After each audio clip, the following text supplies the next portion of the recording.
And now the next case. All parties in the matter of Gerber versus Holtmeyer. Step forward, please. 27-year-old nurse Lauren Gerber is suing her former friend, nurse's aide Gregory Holtmeyer, for punching her windshield. Gregory claims it never happened. Ms. Gerber, the defendant was a friend of yours, and it is your claim that he twice damaged your car. You want him to pay for the damage. Mr. Holtmeyer said he never damaged your car. You're just annoyed because he no longer wants to be a friend of yours, and he's moved on to a relationship with somebody, a relationship that he believes you wanted to have with him, but he wasn't interested. Is that what you're saying? Yeah. Well, I read your answer. If there's anything that I said there that's wrong, please correct me. That's close. I like to be precise. That was precise. Don't be annoying, Mr. Holtmeyer. All right, Ms. Gerber, when was the first time he damaged your car? Was in February of 2002. Under what circumstances?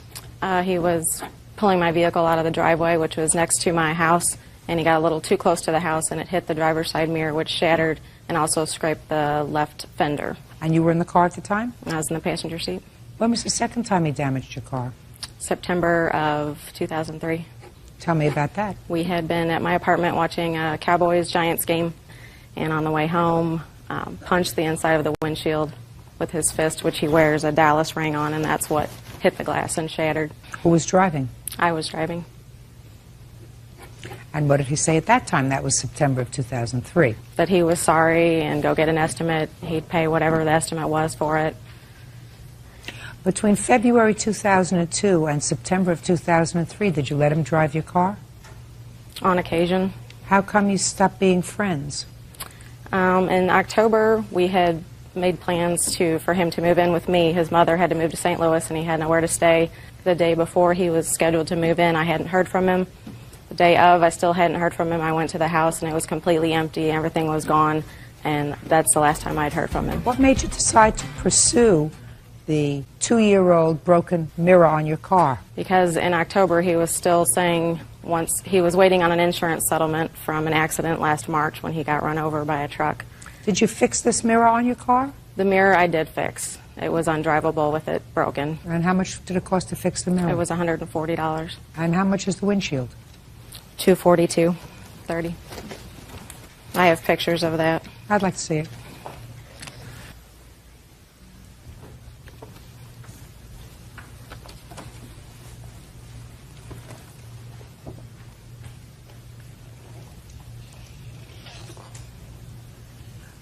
Let's hear about this side mirror in February of 2002, sir. I don't know anything about that.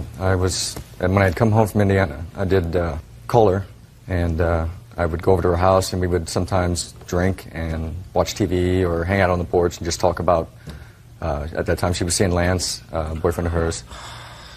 And I'd like to hear this. That night, I guess the night she's talking about, I don't remember driving her car home. So that's news to me. If I broke anything or ran into something, I would like to see evidence of that. No, what she said was that you were pulling out of her driveway. Impossible. Why is it impossible? I'd have to be in the driver's seat. Yes. And you never drove her car? I drove it on occasion, but not that night. How do you know? Because I know. Well, I got out on the passenger side and went home. You're talking about 2 years ago. Exactly. You remember 2 years ago? I remember a lot of things. I got a good memory. You're a smart aleck. Maybe.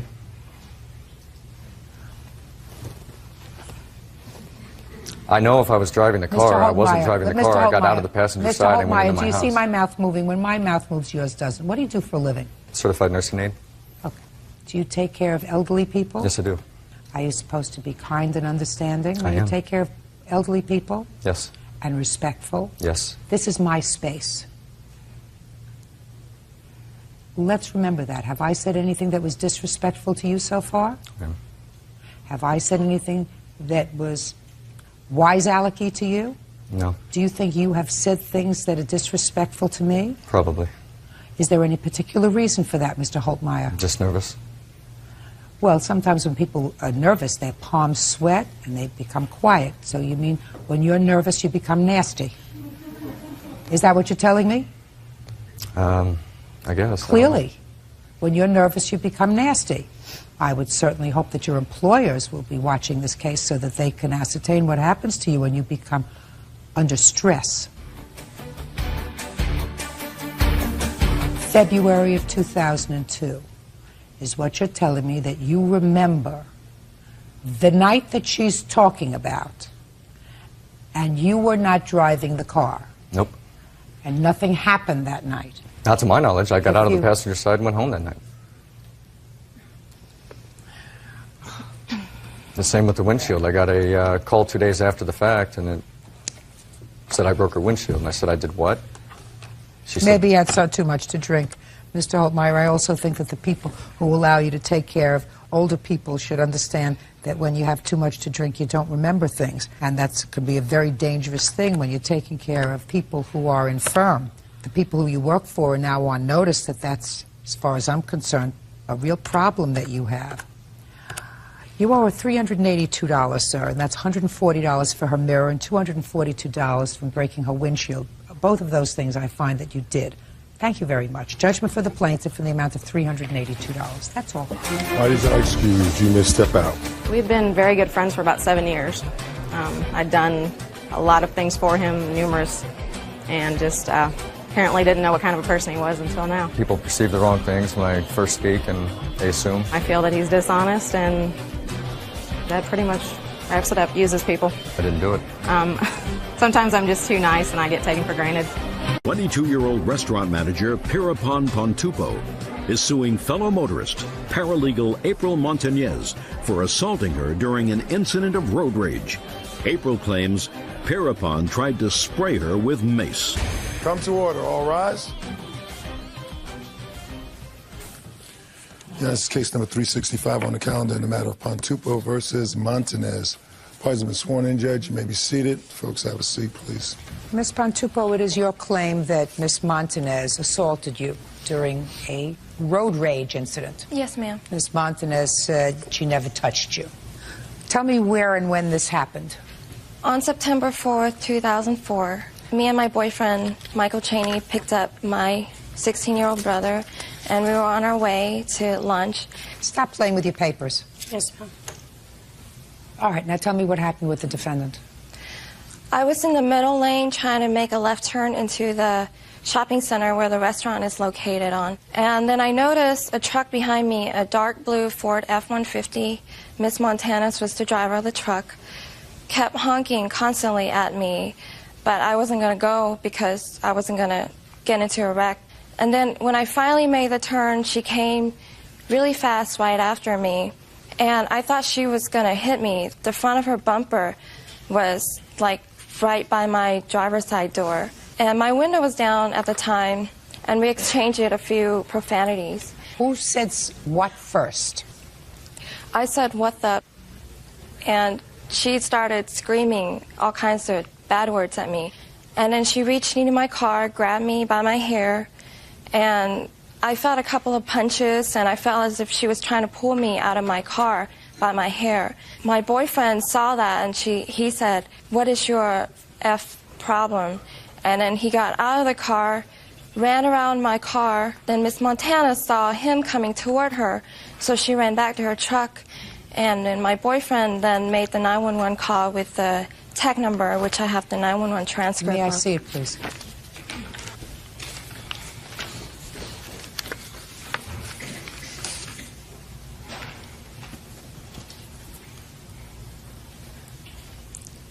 Okay. Now, after she got back into the car, what did she do? She parked on the front of the coin laundry and took out her laundry basket as if nothing happened and was going to start doing her laundry. And I was really shocked at the time. And then my boyfriend got back in a car, and then I can see the other two passengers in her truck, which is that lady and a man in the late 20s or early 30s in her passenger seat. I can see them trying to motion her back in the truck like it's not safe to be here anymore. And then they drove off, and I was so mad after I realized what happened to me. I start following them into the parking lot. And after I followed them to a quarter mile, my boyfriend is still on the 911 call at this time. He told me, he said, "It's okay, it's okay." Okay, I got it. Now, Did you seek medical treatment at any time for your injuries? Yes. Do you have a doctor's report? No, I couldn't get in touch with him. Okay. Tell me the way you felt. I couldn't go to sleep. I couldn't lay on my left side because my head was hurting really bad, and I get the severe headaches. How long did that last? I would say a little bit over a week, and I couldn't go to work for a week because of it. Okay, Miss Montanez, you want to tell me your version of the events, please? We were on Singleton Road. It was my daughter's birthday that day, and I had to go to the laundromat to pick up some laundry.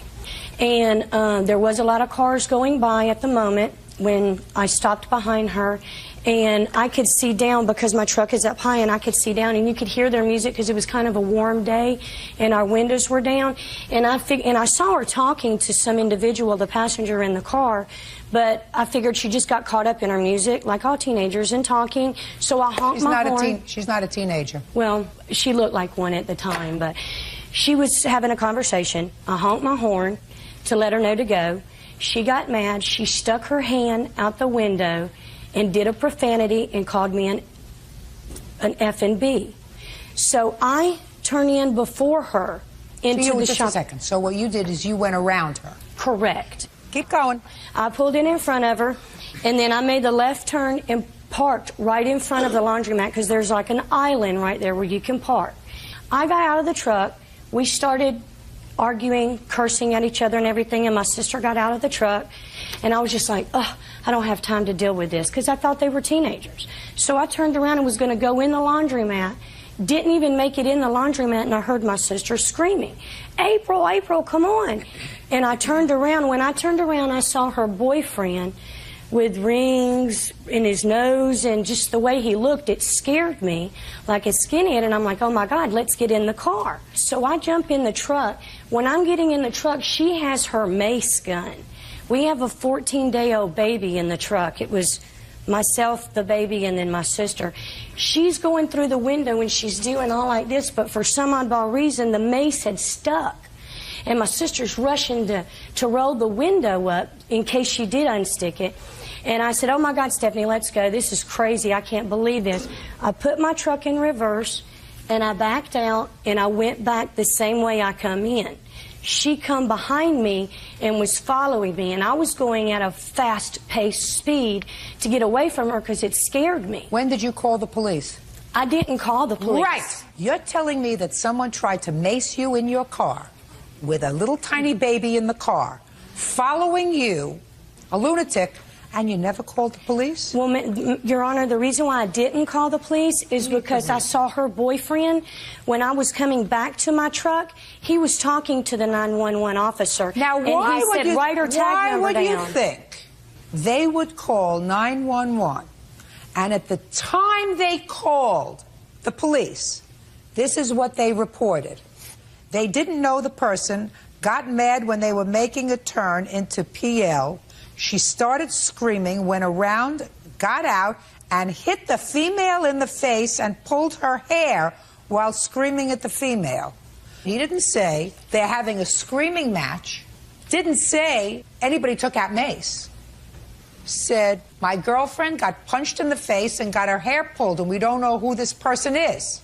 And the reason why I didn't call at the time, Your Honor, I did not have my cell phone. I was just nervous, and I was ready to get out of there. Very good. Now, what?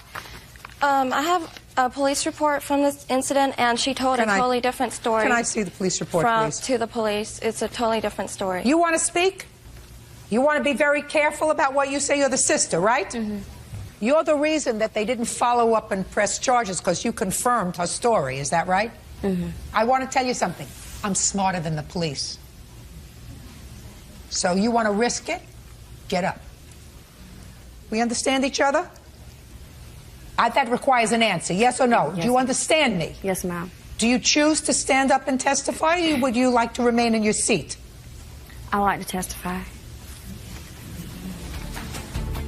Judge Judy continues in a moment. Poe says she was assaulted in a parking lot by fellow motorist April Montanez. Pierrepont says April tried to pull her out of her car by her hair. Your name? Stephanie. You have a last name? Imes. You want to tell me the story? It's pretty much what my sister said. It's pretty much what your sister said? We were going to Kroger's. She was in front of my sister. It was busy coming traffic. She beeped the horn. They had music. How many times did she beep the horn? It was like 2 or 3 times for her to go. 2 or 3 times. Your sister told me she beeped the horn only once. It was like 2 or 3 times for her to go, like a rapid beep for her to go. So it was 2 or 3 times, but it was like 1 time because it was so fast. Yeah, it's like a rapid beep. Right. Okay. So they had the music going. She beeped the horn. She leaned out of the car. She flicked her off and said some stuff, some cuss words. My sister went ahead because no cars were coming. She went in front of the lady. The car came in behind us. We turned to go towards the laundromat. My sister parked next to the little island. The laundromat is right across from the car. My sister got out of the car. They were arguing back and forth, cussing at each other. Then my sister, I kind of stood out to hear what was going on. My sister walked into the laundromat. I got back in the truck. Did she carry anything into the laundromat? I think she had... Just a second. Look at me. Did she carry anything into the laundromat? Yes. What did she take out of the car? It was some outfits, I guess. Yes. Were the outfits in a basket? No. No. No basket? No. Just things in her hand? Now, what were you going to the laundromat for? To pick up some clothes, and I think she had to dry clean the clothes that she had for the party. But at the time that I was waiting for my sister, this female came up to the truck as I got back in. She had some mace in her hand, and she was trying to... Was that before or after your sister hit her? She didn't hit her. Yes, she did. Sit down. Your Honor. Yes, she did. Oh, yes, she did. She hit her, and she pulled her hair. And she was really annoyed. You want to know why I know she was really annoyed? Because she had a 2-week-old baby in the car, and instead of sitting there waiting for traffic to move, she sped up around and went around a car that was waiting to make a left turn and pulled out in front of her. That's something that someone does who has no judgment. And they only do it when they're annoyed. No, ma'am. I didn't ask you anything. I listened to you. You know, there's an old expression. If it doesn't make sense, it's usually not true. If it walks like a duck and quacks like a duck, it's a duck. Because we've all drivers have been in the same situation that you were in. Sometimes you're behind somebody, and for some reason, they don't make a turn when they're supposed to. The arrow is green. They're waiting, they're talking, they're involved in the phone, they're listening, they're daydreaming, and you're looking and you're saying, that's the only shade of green there's going to be, right? Why isn't this person going? If you have a short fuse, you'll honk the horn a few times, and if that's not successful, you'll peel out, which is what you did. You peeled out with a baby in the car, went around her in order to make a left turn because you thought that there was a clear enough avenue of traffic so that you could make the turn. I believe everything that she says. You had a bad hair day. No, ma'am, I did. Oh, yeah, you did. Yeah, you did. Your sister got you back into the... Listen to me. And your sister got you back into the car because you both saw the boyfriend on the phone with the police. That's what you just told me. A moment ago you said, I didn't have to call the police because I knew they were calling the police. And if you knew they were calling the police, then you stay there and wait for the police. You don't take off. What you just told me was, I didn't call the police because of this mace, thinking fast, because he was calling the police. And if somebody is calling the police, and if you are a victim of a crime, you remain there with the doors locked, windows up, you don't get out to go and take your clothes into the dry cleaners. Because none of this took place, Your Honor. We just argued. We had our words. Madam, I don't She tried to get me... Madam, I don't believe you. And I don't Well, can I bring something else to evidence? Absolutely. Show it to me. Okay, I have a disposition of a hearing when she tried to file simple battery and simple assault charges, and we went to Gwinnett County courts, and they were dismissed for insufficient evidence as well. Because in the police report, it says that the police officer, there was no physical evidence on the victim other than a few strands of hair that was allegedly pulled out by the suspect. Listen to me, madam. She's not saying you broke her skin. But there would have been swelling or something for the officer. This never took place, Your Honor. I'm telling you, it took place, madam. It didn't. Listen, because you got over on a cop, and because you got over perhaps on a district attorney, you and your sister, who wouldn't know the truth if it came up and slapped her in the face, doesn't mean that I have to believe you. Your story doesn't make sense. Judgment for the plaintiff in the amount of $2,500. That's all. Parties are excused. You may step out. I insulted her race. She insulted mine. She told me she was going to get me. The defendants, it's worse than a piece of dog.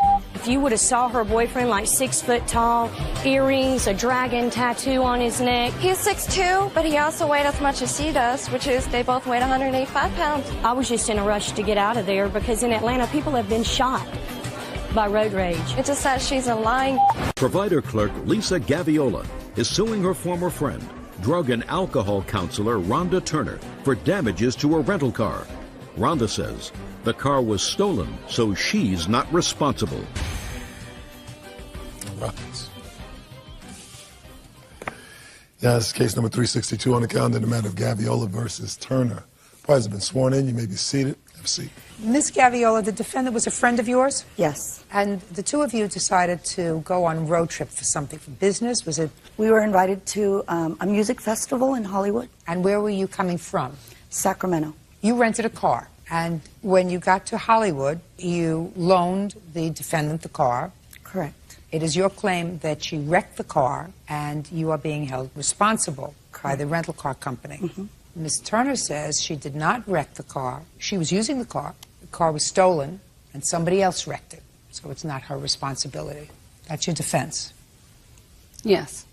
You hesitated. That's what I read. Is that wrong? No. Okay. When were you going to the festival? It was Friday, July 9th. I left from Sacramento around 7. When did you rent the car? 5:30 that afternoon. From whom? Enterprise. And when you arrived in Hollywood, what did you do with the car? I lent the car to Rhonda. Okay. You got the car on the 9th of July? Yes, Your Honor. What happened? Actually, what happened was we drove from Sacramento Look to at me, not the floor. We drove from Sacramento to Los Angeles, and we Who did the driving? The plaintiff. Go ahead. And we arrived in Los Angeles, and we went to her boyfriend's house. And from that point, I had taken the car and went home. And we were to meet up the next day. Went home to where? To my mom's house, actually, in Los Angeles. Don't make things up as you're going along, because I'm going to come back to everything that you tell me. Okay. And, you know, the only reason you have to have a good memory is if you tell lies. If you tell the truth, you don't need a really good memory, because you can tell the same story over and over again, and it's the truth. Do you understand, Miss Turner? Yes, I do. All right. So you dropped her off, you took the car, you went to your mother's house. Is that the last time you saw the car? No. When did you use the car again? The next day when it was time to go to the so-called festival. Did you go to the festival together? No, we met there. And you were driving the car? Yes. When you left, did you drive by yourself? Yes. Where did you go? To a family barbecue. Where? In Inglewood, California. And did you drive back to your mother's house? No, not at that point. When did you drive back? I didn't drive back to my mom's house from that point. We were at the barbecue, and that's where the car was stolen from. When did you find out the car was stolen? Sometime during the day when I got ready to go, went outside and the car was not there. What time? Between 7 and 8. May I see the police report, please, where you called the police and told them that the car was stolen? I didn't make a police report. Why not? Well, I figured the car wasn't in my name, and I figured I needed to get in touch with the plaintiff so the plaintiff could make the appropriate report on the car. When did you call her? I called her that same night. What time? Somewhere between 8 and 9. Is that right? We received a voicemail message on Jimmy's phone around maybe 10. Who got the message? He originally received the message. Jimmy, what's your last name? Placencia. You received the message. What did the message say? The first message I received from Rhonda was that she left a message saying she had wrecked the car. The car was in an accident. That's not true. Shh.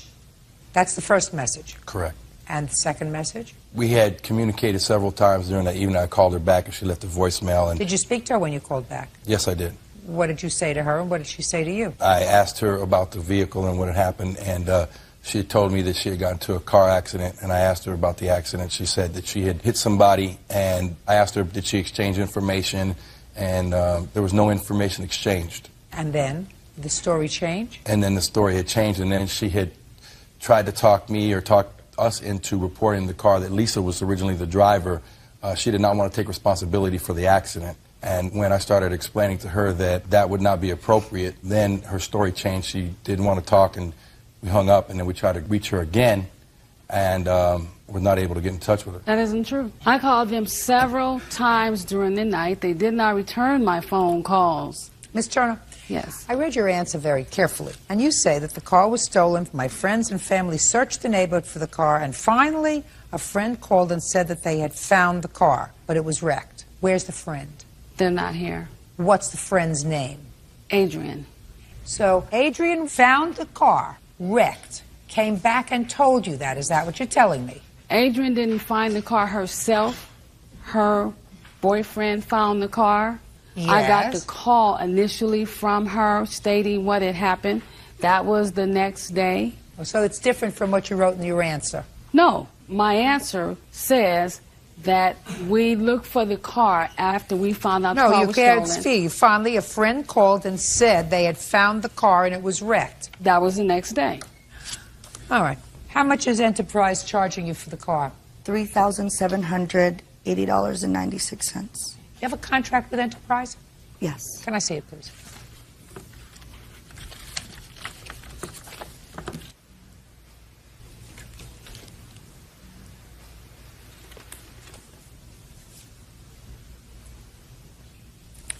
Okay. Now, you went into a contract with these people in which you guaranteed to them that there would be no other driver driving this car. Yes. You had no right to give her the car to drive. Yes. You understand that? Yes, I do. Because if you had put down her name, which you could do, and her driver's license, they would have said, now you're covered if you accepted insurance. Do you understand? Yes. That's why you're being charged this $3,780. Yes. So I have to find some sort of a reasonable balance between your wrongdoing and her wrongdoing, because I find, madam, that your story is a crock of baloney. If the car wasn't cared for properly while it was in your possession, you have to accept responsibility for that. You have to accept responsibility. You're not supposed to slough off responsibility. Neither are you. You did the wrong thing. But for the fact that you did the wrong thing, she wouldn't have been in a position to wreck your car that you are now being held responsible for. Do you have a car at home? Do I have a car? Yes. Do you have insurance? Yes. Well, if you had insurance, the insurance would cover this if you were permitted to drive the car. Do you know that? Yes. When she rented the car, she called me and said, do I need to get insurance on the car? And I said, yes, it would be the appropriate thing to do. Your Honor, she had assured me at the time when I had given her keys that she would be extremely careful and that she would be responsible for any damages to the car because she had full coverage insurance. I don't believe she said that to you. I don't believe she said that to you at all. In any event, I think you're each responsible for half of the damage to this car and half of what you're being charged for. 50%. 50% for doing the wrong thing, 50% for having an accident and not coming clean. Judgment for the plaintiff in the amount of half, $1,890. That's all. The rest you're responsible for. Parties are excused. You may step out. I'm glad that both of us were able to take responsibility of the car. I'm not going to say that I was liable for the car because I didn't wreck the car. I'm really just glad that it's over. I think it was a fair decision. It's been very challenging. We got insurance for the car. Had she told the story the way it should have went, she would have been covered. I really don't want to speak anymore. If you're going to be honest all the way. We're no longer friends. Don't tell half truths. I think it's about being selective of the people that are in your life. Cheryl Wind is suing the father of her child, 28-year-old business owner Arthur Harris Jr., for a loan for bail and for throwing a brick through her car window. Come to order, all rise. Yeah, this is case number 381 on the calendar in the matter of Wind versus Harris Jr. Parties have been sworn in, Judge. You may be seated. Ma'am, have a seat, please. Miss Wind, you and the defendant have a child together. You are no longer a couple, but it is your claim that while you were a couple, Mr. Harris found himself in the unfortunate position of being incarcerated. You bailed him out with a promise that he would pay you back. He paid some back, the bail money, but he still owes you some of that money. He stopped paying you as soon as you separated. And then you claim that he has not been able to handle the separation appropriately and has vandalized your car on 2 occasions. You want him to pay for the windows. and the damage to the car. Mr. Harris, while he acknowledges that you did in fact bail him out of prison, you told him that it was a gift, that he need not pay you back, and that he has no clue as to what you're talking about with regard to the vandalizing of your cars, and the police lacked sufficient evidence to charge him, therefore he is not guilty. Is that right, Mr. Harris? Somewhat, to a certain extent. So, a couple of questions for you. When was your child born? December 9th, 2001. Boy or a girl? A girl. Do you visit with the child? I have 57% custody over her 43%. Okay. So she spends a great deal of time with you. Correct. I think she's just jealous of me and my daughter's bond because... Listen to me. Not Montel. Not interested in what she's jealous about. Do you understand, Mr. Harris? Yeah. Not yeah. Yes. Court. Therapist. I am not a therapist. I don't like people well enough to be a therapist. So you have your daughter 57% of the time. And I recently had to call CPS on Miss Wynn because my daughter comes up with marks on her eyes last week. You're not listening to me. You think that anybody's listening to you? I'm not listening to a word you're saying. When I start to speak, you stop. We understand that? See. Now, what were you incarcerated for that required you being bailed out of jail, Mr. Harris? I was driving Mrs. Wynn's car, and I got pulled over. And in Mrs. Wynn's car, they found some drugs. But later, it was a misunderstanding. They had to dismiss the case. Mr. Harris, you want me to believe you, don't you? You can look in the court documents. No, you want me to believe you, don't you? I asked you what you were incarcerated for. And I told you. The answer is drugs. Correct. Okay. Now, is this the first time you were arrested for drugs? No, in my prior days, I used to get down a little just jiggy. The answer is no. I used to get down like Jay-Z. Just the answer is no. You don't want to appear foolish. Mr. Harris, I can guarantee you, sir, don't be a smart aleck with me because I can make you look very, very foolish. I just want to be reasonable and fair with you. I've read the documents you gave me. I've listened to you. Why don't you just try to help yourself by not being a wise guy? Try to help yourself if you can. I don't find you attractive. Ditto to you. Okay, good. Well, that's good. Then why don't you just view me as somebody who has the limited responsibility today, Mr. Harris, of making a decision based on the evidence as to whether you owe her for bail money and whether you vandalized her car. My daughter has nothing to do with that. Right now, Mr. Harris. My daughter's totally irrelevant. Your daughter in this particular court. In this particular court, your daughter's situation is irrelevant. The only thing that's relevant here, Mr. Harris, are two things. Whether you owe her for bail and whether you vandalized her cars. Correct. That's it. Correct. Good. Now, how much was your bail? 30, I don't know. You have to ask her if she did it. How much was his bail? Well, see, I went to court for him. How much was his bail? $75,000. And how much did you post? First, we posted 23, and then I posted personally 3,200. All I want to know is you personally. 3,200. You have proof of that? Yes, I do. I'd like to see it, please.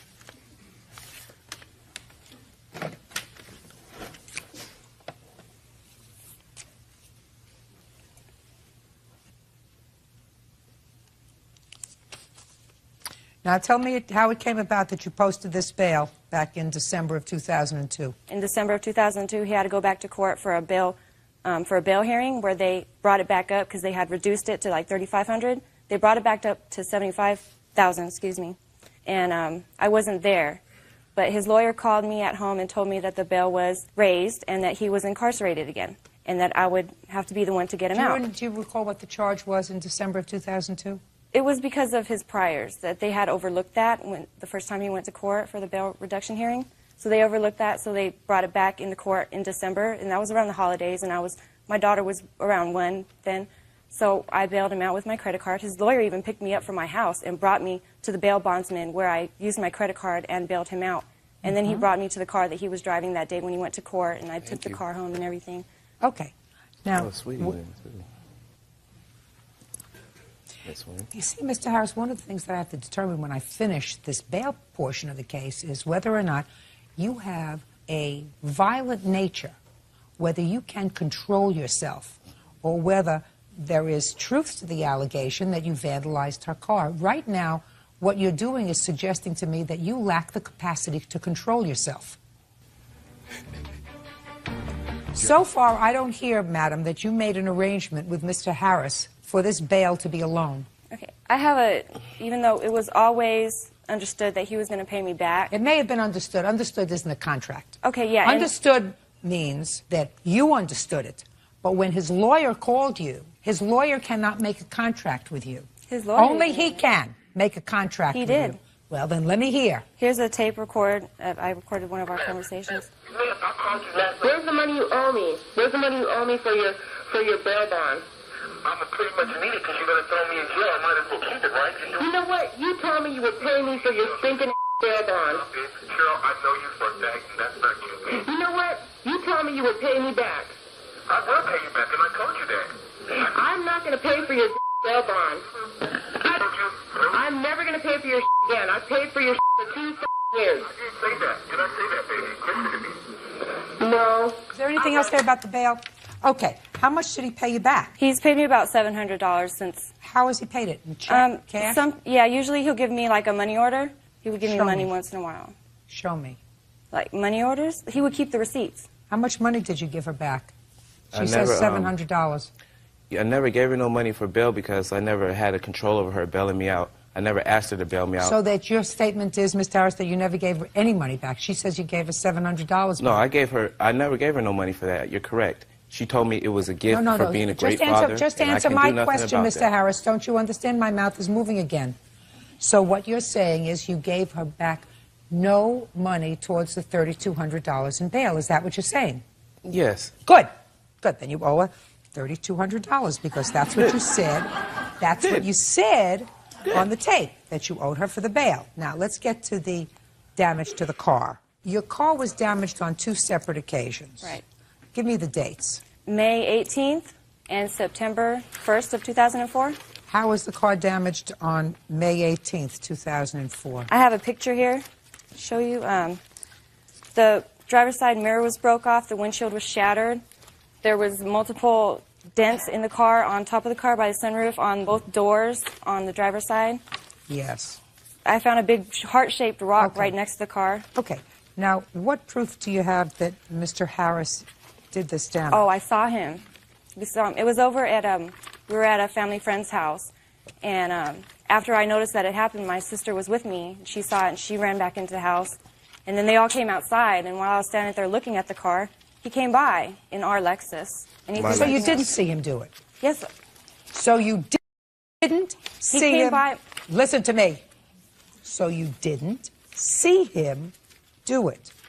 I didn't see him. I saw him come down the street with his lights off and come down and come back around, and he rolled his window down and threw something else at me while I was out there with all my friends. So you didn't see him do this. Now, on September 1st, how was your car damaged? There was a big hole in the back window of my mom's car. The rock was inside, and there was like a cigarette butt, not the butt, but the regular end, and it reeked of gasoline. I wasn't there when it happened, but the people that did see it happen. Where were you at? Mr. Harris. Where were you Harris. at, Miss Wynn? Tell them where Mr. you Harris. at. The people that... Mr. Harris, just a second. Yes. Mr. Harris, how old are you, You should know where I was at. I'm 28. Where are your parents? My parents? Yeah, your They're mother. probably at their home. You have a mother who's alive? Yes, ma'am. Father, Where does too. she live? I'm speaking. Where does she live? That's personal. I don't want to tell that on camera. In what state does she live? That's personal, too. I don't want to put that on camera. Fine. Listen to me, Mr. Harris. There is a very strong probability, sir. Mm-hmm. Bird, would you go over and take those papers away from him? Because I'm talking to him. Well, I'm looking for this paper. There you go. Thanks. You're welcome, boss. There's a very strong probability that even though you don't wish to divulge and I don't wish to press it where your parents live, that they're going to be watching you. I feel sorry for them because you're acting like such a fool, sir.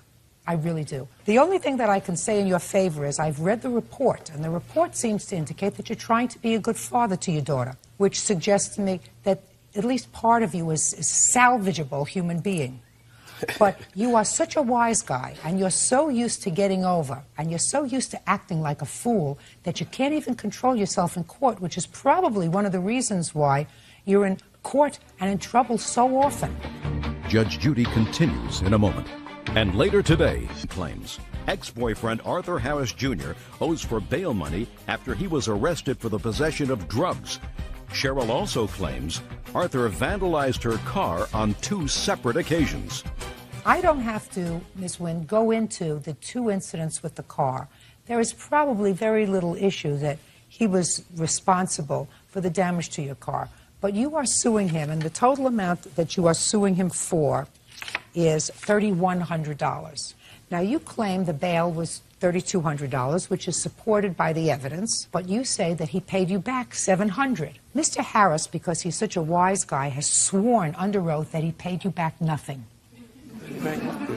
I don't think that you are responsible for his bail, and I don't think that even at that time you were dumb enough to say, I'm posting your bail because you're such a great father. Be that as it may, I have a tape that I believe where he said that he owes you this money. And since he swore under oath that he didn't pay you back the $700, even though you say he did, I'm entering a judgment in your favor for exactly what you are requesting, which is $3,100, which more than covers the damage to your cars. Do we understand each other? Yes, we do. And maybe Mr. Harris will learn that it's not always a good idea to be a wise guy, especially in court. That's all. Step out. Thank you. You are excused. You may step out. Goodbye, Miss Wynn.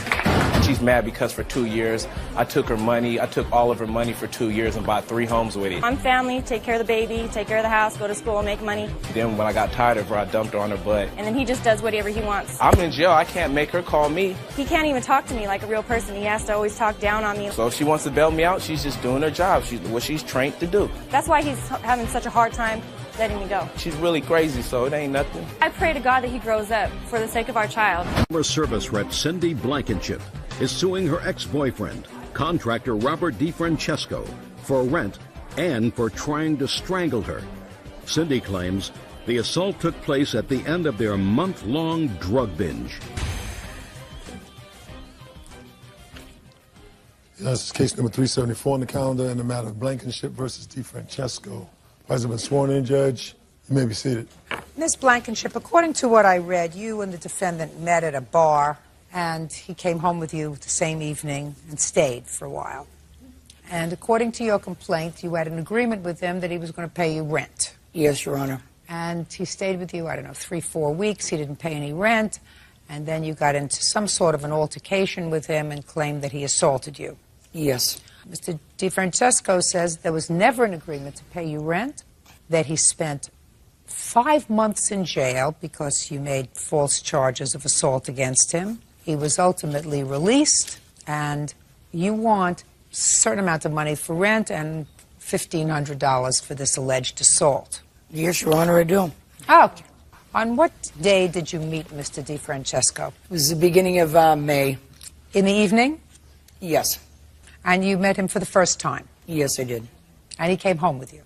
Yeah, we ended up going to my house. We were going to have a drink at my house. 3 days later, he's still at my home. Okay, 3 days later, did you say? Well, 3 days later, I assume you let him stay. Is that correct? Yes. Now, tell me about this agreement that you allege about rent. Well, as I said, 3 days later, he's still at my house.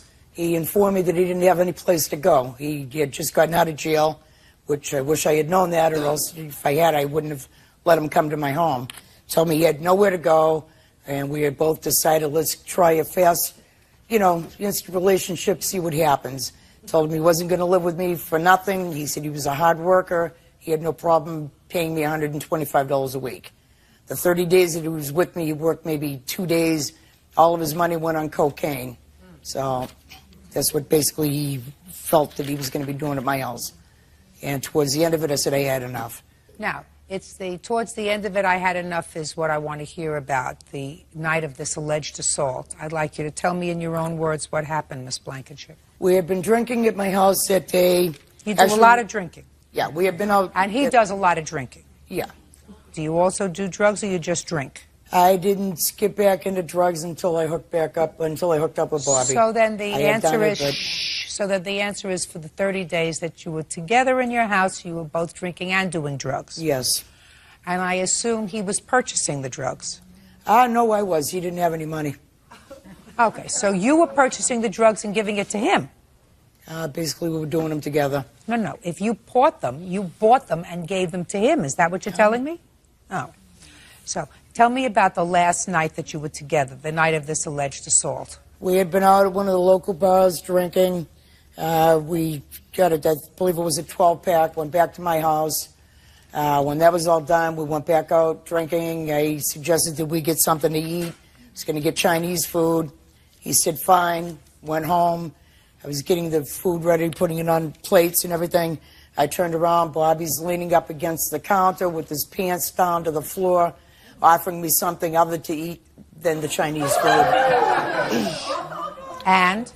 I was quite appalled by this whole thought at the moment. I went into the living room. I sat down. I figured I'd try and calm down for a few minutes. I went into the kitchen. He's now eating the Chinese food. By this time, he's dressed himself. Yeah. And he's eating the Chinese food. Yes. And what happened? I asked him if he wanted some rice with the food, and I threw a box of beef fried rice at him. So you assaulted him with the rice? No, I threw the rice at the floor. No, your hand motion was... Well, I threw the rice, but it wasn't at him physically. It was at the floor. Well, that's not what you say in your complaint, by the way. You say that you started to throw the Chinese food at him. In his direction. In his direction. Mm-hmm. Okay. And what happened after you were throwing the Chinese food in his direction? Well, I ended up asking him if he needed some sweet sauce with it. After that, we ended up getting into an argument. It boiled down to I was sitting at a chair at the kitchen table trying to figure out what we were going to do with this relationship. We got into an argument. He lunged over the kitchen table, grabbed me by the throat, and started to strangle me. Miss Blankenship, you left something out, madam, that you put in your complaint. And that was that there was a time that Mr. DeFrancesco just said, I want to get out of here. And that was before you started with the food fight. Mm-hmm. He tried to go to the door to leave and get his clothes and leave. And you say in your complaint that you prevented him from leaving. I, for whatever stupid reasons, didn't want him to take his clothes at the time.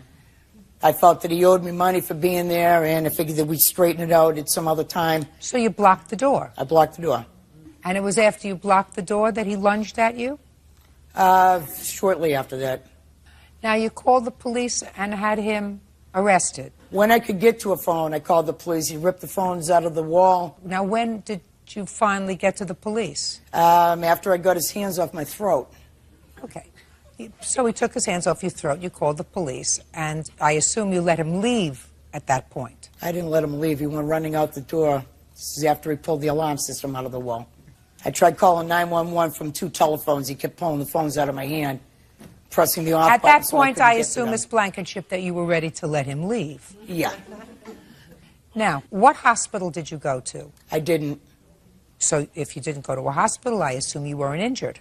I was injured, but there wasn't anything that I felt that they could do to me that was going to make the marks go away. How were you injured? By him strangling me. I had marks on my arm, on my face. Did you take any photographs of I it? have the police report and pictures. I'd like to see.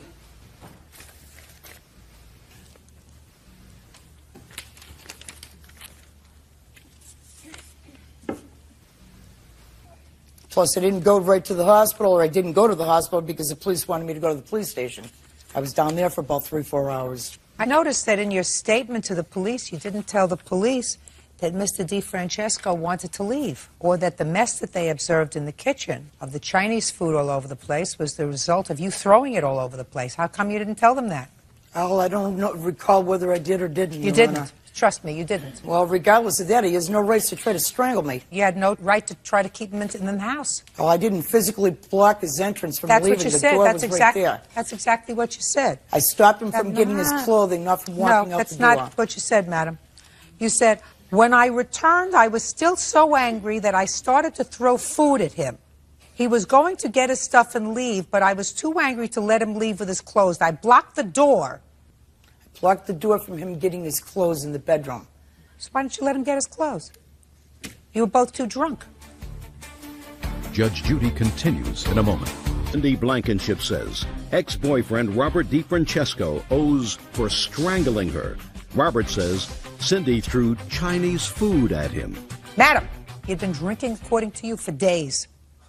Drinking and doing drugs for days. All right, I'm prepared to hear you, Mr. DeFrancesco. Your Honor, I first met Cindy. She's right. I did. I get out heard of jail. that how you met her. You met her at a bar. You went home with her, and you stayed too long. No, I went home with her, and that night I left. At 5 in the morning, some other gentleman called, and I had to leave. And she brought me to my brother's house, And then the next day, I went to see her. We did some gardening work, whatever. And Could you look at me instead of looking over there? I'm sorry. Off and on, we stayed together for about 3 weeks. I'd see her for a few days. It would be okay. Then she'd start yelling at me for stupid little things, and it would get all crazy. And I'd say, I'm going to leave. So one time she called the police, and I'd already left.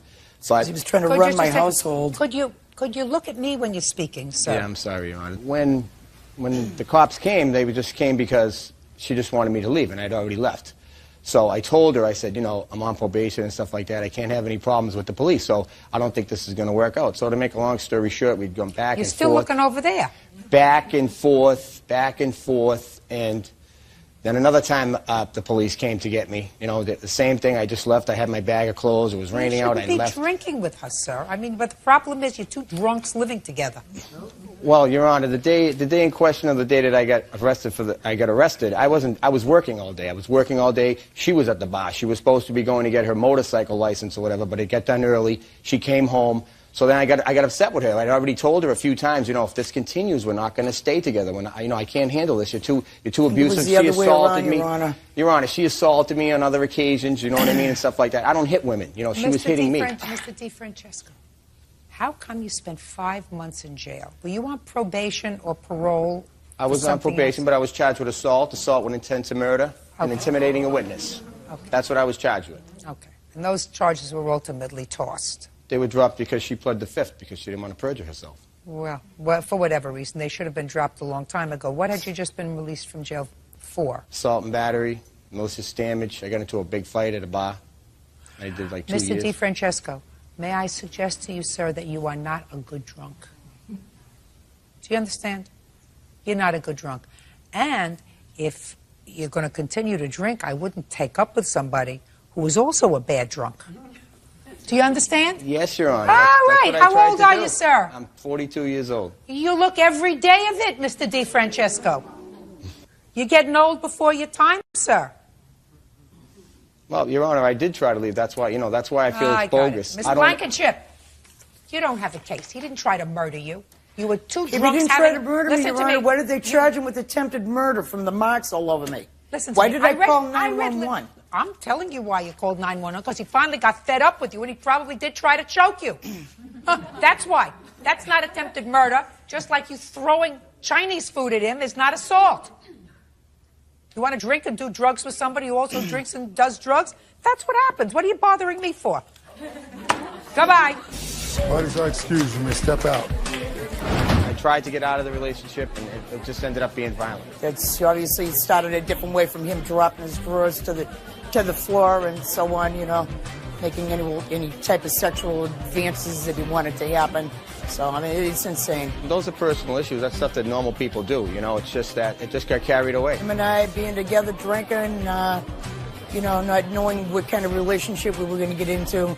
So I wish it had never started from the beginning. Of course, if you drink and drug, it's going to cause problems, But what she stated, that just shows it's one of her traits, you know what I mean? She just talks crazy. Case number 3035, Zackerson versus Farber. All parties, please come forward. Sarabelle Zackerson is suing dog groomer Tracy Farber for negligence after losing her dog, Benji. Miss Zackerson, you're a dog lover. Yes. And for years you had 5 dogs or 4? 5. What kind did you have? I have a Maltese poodle, I have a cabin poodle, I have a poodle, Shih Tzu, and some dog I found in the street. I don't know what kind it is, but yeah. Small dogs? Yes, small. They don't weigh more than 15 pounds. And for a very long time, Miss Farber has groomed your dogs. That's correct, just under. How many years has she groomed your dog? I can't exact the time, but it's going to be almost 10 years. And you usually bring the dogs to her how often? I never bring my dog to her house, always to their shop. She used to have a business shop they call TLC Grooming, and that's where I bring my dogs over. When did that change? December the 1st, I texted her and say, I'm going to bring my dogs tomorrow, 6 of my babies, to the shop. And then she said, oh, I was about to text you. I'm going to close the shop for good. And I said, oh, wow, what happened? She said, well, I had to take care of my husband. He's kind of sick with her heart failure stuff. So I don't want to be away from him. So you can bring them to my house and I can groom them. So, and I said, well, I want to send my brother over So there. you were sending 6 dogs? 6. That day I sent 6. And you decided to have your brother bring them to the house? That's correct. And that was on December 2nd? That was December the 2nd. Okay, and how long did the dogs usually stay there? For the day? Say to end of the day, because they're 5. So 1 full day? Yeah. How much do you pay her for the 6 dogs? Depend what you do, because some of them go every week, some of them once a month, some of them twice a month. How much did you charge for each dog? If you go once a month, 50. If you go twice, 25. I see. So there's less work if you maintain the grooming. That's correct. Got it. So on December 2nd, who brought the dogs to her house? My brother. Is that this That's man correct. here? Yeah. Okay. Could you step up, please, and tell me your name? My name is Bishop Bean, and I'm my sister's brother. You brought the 6 dogs to the defendant's home? Yes, ma'am. Tell me how you brought them into her house. I brought them up to her and just gave it to her by the sliding door. How? Just one by one. So you handed them to her individually, unleashed? Yeah, by holding them on and you just handed them to her? Yeah. Okay. Where did you pull up in the car? In the driveway. You brought them into the door, or she came out? I brought it to her. Okay. Did you also pick the dogs up? I picked 4 of them, but one was missing. So only 5 were sent that day. When you went to pick up the dogs, you only saw 4, or did you see 1 and 1 ran away? When I went to pick up the dog, I only realized that there were 4 and 1 was missing, and when I went to ask. Where did you go? Did you go inside her house? I didn't go inside the house. Well, I picked it up on the side of the driveway. How? They opened the door of the driveway. It's a big sliding door that they have that can open just a little bit, that they can hand me the dog. She handed you the dogs? Not her, but the son. Is that you? Yes, ma'am. Okay, stand up next to your mother. Okay, tell me your name.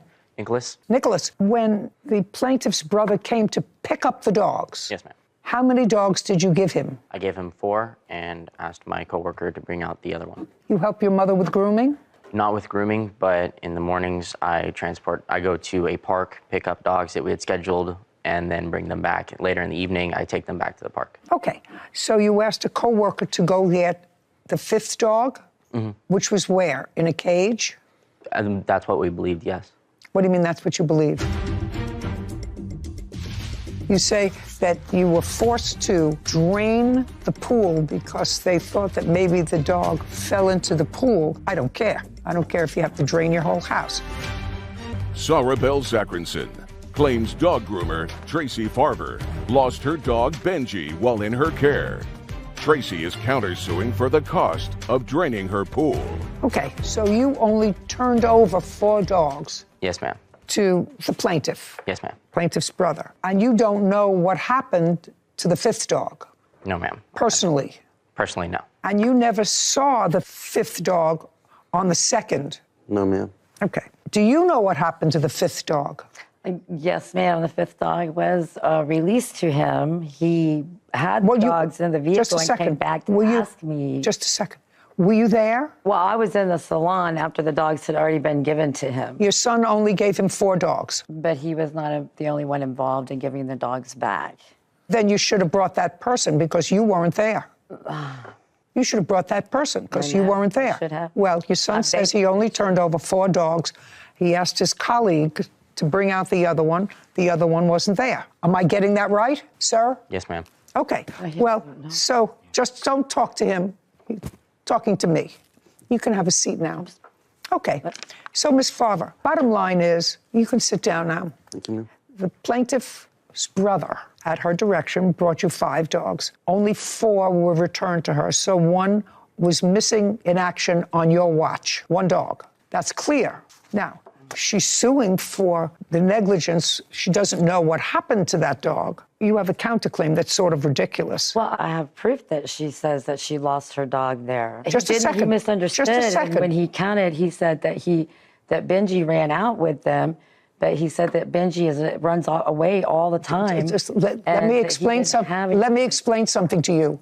Your witness that you brought with you today said he only turned over 4 dogs to the plaintiff's agent. But he wasn't the only one that turned over dogs, and then he leaves that situation to go deal with another situation. Deal with me, and I've said to you, then you didn't bring the second witness because you weren't there. You didn't bring the second witness to say, I did in fact turn over the dog to him. Did she, just a second, did you on December 2nd ever see that dog? No, ma'am. No. Okay, that's what I thought. All right, so you're responsible for that dog. Now, the dog was how old? 14 years old. And what was the breed of that dog? Maltese Poodle. When you found out that that dog was missing, I gather you all went back and tried to find it. Yes. Yes, Your Honor. That you all went back to try to find it, and you couldn't locate on your property. How much property do you have, by the way? How many acres property do you have? It's about 1.5 acres. Do you want to see pictures? It's all... No. I don't have to see pictures. The dog was missing. That's your problem. That's your problem. The dog was missing under your watch. So there's a question of damages because she's entitled to a certain amount of damage for the loss of her dog. Unfortunately, we talk about replacement value. You know, how much is a multi-poo to replace? I don't know. Could you look up, Sarah, the cost? Give me a general price of the cost of a multi-poo. They're cute. Just on an initial search, so it looks like $2,000 to $3,000 when purchased from a breeder, but can go up to $4,000 for certain colors and reputation. Okay. So we talk about replacement value. Replacement value is about $2,000. The dog was 14 years old. I'm not even factoring this in. You had that dog for 14 years? Yes. Okay. You're entitled to that. This is what your counterclaim is. Your counterclaim is ridiculous, and I'm dismissing it. You say that you were forced to drain the pool because they thought that maybe the dog fell into the pool, and it cost you $2,800 to drain the pool. I don't care. I don't care if you have to drain your whole house. Your counterclaim's dismissed. Judgment for the plaintiff in the amount of $2,000. We're finished. Thank you very much. This court is adjourned.